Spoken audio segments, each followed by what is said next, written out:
Welcome back. If you've just joined us, you're watching the news at 10 on Channels Television, coming to you live from Lagos. A reminder of our top stories. House of Representatives to investigate attempt by DSS operatives to re-arrest Revolution Now convener Omoyele Sowore at the Federal High Court premises in Abuja. National Human Rights Commission challenges citizens on the protection of human rights, says young people should demand accountability from their leaders. Senate to probe Central Bank of Nigeria and the Nigeria Interbank Settlement System over alleged failure to remit 20 trillion naira stamp duties revenue to the Federation account. And U.S. House Judiciary Committee unveils formal impeachment charges against U.S. President Donald Trump.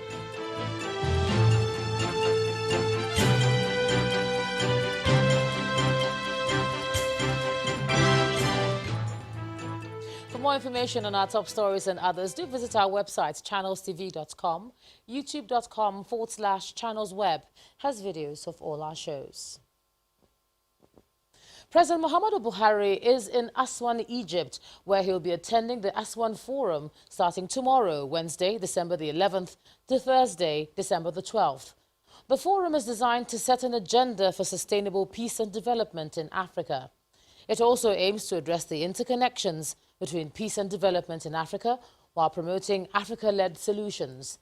The initiative is being launched by the Egyptian President Abdel Fattah al-Sisi in his capacity as the chairman of the African Union and as an advocate of post-conflict reconstruction and development in Africa. He's expected to return to Abuja on Friday. And back here in Nigeria, the police command in Lagos say they are relying on forensic science to perfect their investigations into the killing of the wife of the managing director of Maersk Line, a multinational shipping company, Mr. Gildas Tohoho. The Commissioner of Police in Lagos State, Hakeem Odumosu, says 2 suspects have been arrested and questioned over the attack that took place at the Lugard Avenue in the Ikoyi area of the state, where the Hungarian was stabbed and suffocated to death. Her husband also suffered grave injuries from the attack, but is now recuperating at a hospital in Lagos.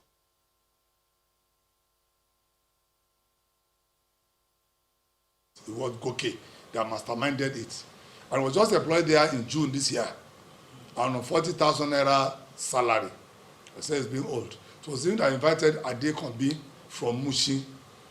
So that Ade Kombi was just 26 years old. Goki claimed to be 34 years old. That on the spot they now handed them over to the Deputy Commissioner of Police and the people in the homicide section. They take them straight to our state CID Panti. So they have an electronic interview board. So they are in the room there, in the Panti there. So which was facilitated by all the embassies. So they went there now. Everything is recorded live. So they cannot deny. But at the same time, we still need scientific proof. So that is all those exhibits they've been there. So they pick all those exhibits now, they've done the recording now. So the blood found in his body, the blood of the victim now, they have to do those scientific analysis to actually convince the judge beyond reasonable doubt that they committed the offense. No matter the alibi they will come up with. You know, they still have their human rights. The lawyer is still coming for them. So that's why we need to do that. And one of the evidences to be presented is the postmortem, to actually know the remote and immediate cause of death. Now a family member needs to sign that. That's what the law says. So that may, it's a delay. But aside that one now, preliminary investigation now, they have. I want just to charge them to court, then send the file to DPP for legal advice. I'm with you. Very shocking one there indeed. We cross over to Abuja now, and here's Makwe Ogun Yusuf. Makwe. Hello, Ijoma. It's good to see you. The House of Representatives says it will investigate a hospital in Bagada, Lagos State, which allegedly refused to treat a victim of armed robbery attack, Ms. Moradeun Balogun, resulting in her death. The lawmakers say the alleged refusal of medical attention to the victim is a violation of the Compulsory Treatment and Care of Victims of Gunshot Act 2017. They want the police to arrest and prosecute all those involved. She was rushed by patriotic citizens around to Al-Jalad Hospital, which was the nearest hospital to the scene of the attack. But unfortunately, she was refused medical attention resulting in her untimely death due to excessive loss of blood. Further notes that the alleged refusal of medical attention to the victims is a violation of the Compulsory Treatment and Care of Victims of Gunshots Act 2017. Saddened that 7 days after the incident, no arrest has been made by the Nigerian police. Concerned that the conduct of doctors/hospitals in refusing medical attention to victims of gunshots and fatal attacks is a breach of the Hippocratic oath sworn to by medical practitioners upon induction. Meanwhile, the Senate has resolved to probe the Central Bank of Nigeria and its subsidiary, the Nigeria Interbank Settlement System, the NIBSS, over alleged failure to remit 20 trillion naira stamp duties revenue to the Federation account. The resolution follows a motion by Senator Ayo Akinyelure. The lawmakers expressed concern that despite government's decision to appoint a consultant to help it recover the money, the CBN and the NIBSS have technically refused to comply with the presidential directive for the recovery of over 20 trillion naira into the Federation account. The amount covers stamp duties collected between 2013 to 2016, as well as those collected from 2016, when the CBN officially directed all banks to collect on behalf of the federal government. The Senate is aware that with immediate effect after the issuance of the said circular by Central Bank, all deposit money banks, all other financial institutions had commenced charging 50 naira per eligible transactions in accordance with the provision of Stamp Duty Act 2004 and Federal Government Financial Regulation 2009, that is, all receipts given by any bank or other financial institutions in acknowledgement of service rendered in respect of electronic transfer and other teller deposits from 1,000 and above. Mr. President, the Senate concerned that despite the federal government action to appoint a consultant with patent right and vast knowledge of stamp duty due to the federal government of Nigeria as stamp duty recovery consultant since 12 October 2017 for recovery of over 20 trillion from Nigeria Interbank Settlement System, NIBSS, to the Federation account in line with the patent right of recovery consultant, Mr. School of Banking Honors and International Investment Law and Arbitration LLC now in force.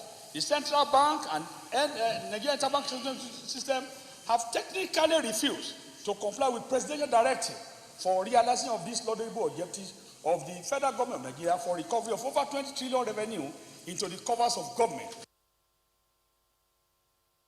And to legal matters, a high court in Kano today granted an interim injunction to stop the Kano state government from taking any action on the Kano Emirates controversy without consulting the current council emirate.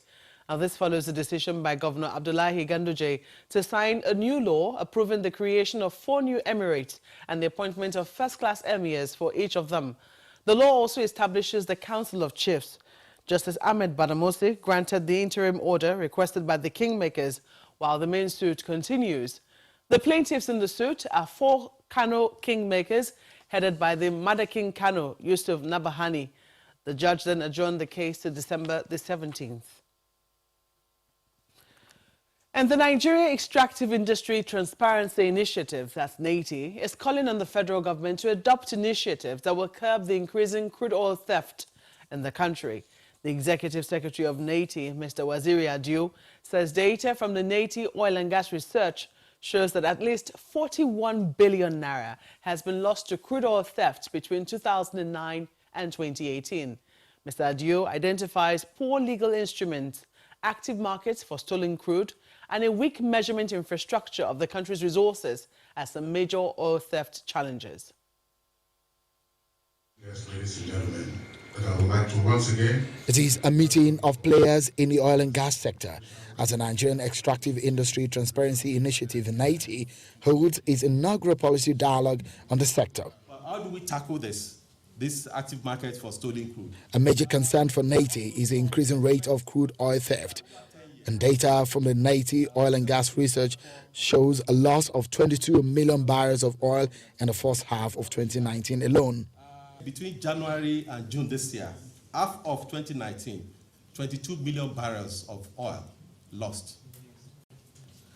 That, in terms of monetary value, is $1.35 billion. Mr. Adio and the governor of Edo State, Mr. Godwin Obaseki, prefer solutions to curb the menace in the oil and gas sector. We also think that the legislations are very weak. Most of them are actually in the 70s and the early 80s, and that was the time when this menace was not at the epidemic level that it is today. The sanctions, like I've also said, they are inadequate and they are weak. And if you have a system of sanctions that is inadequate and weak, that means consequence management is weak, and the incentive for bad behavior will be very, very high. If it is possible, the federal government should consider leasing or repossessing this land for a short while until we understand what is going on here from the current owners, and working with them, try and put in place a security arrangement, and an infrastructural development plan for these lands. Participants at this event believe that to protect Nigeria's main revenue stay, the federal government needs to take urgent action if the country is to stop losing tangible revenue from the oil and gas industry.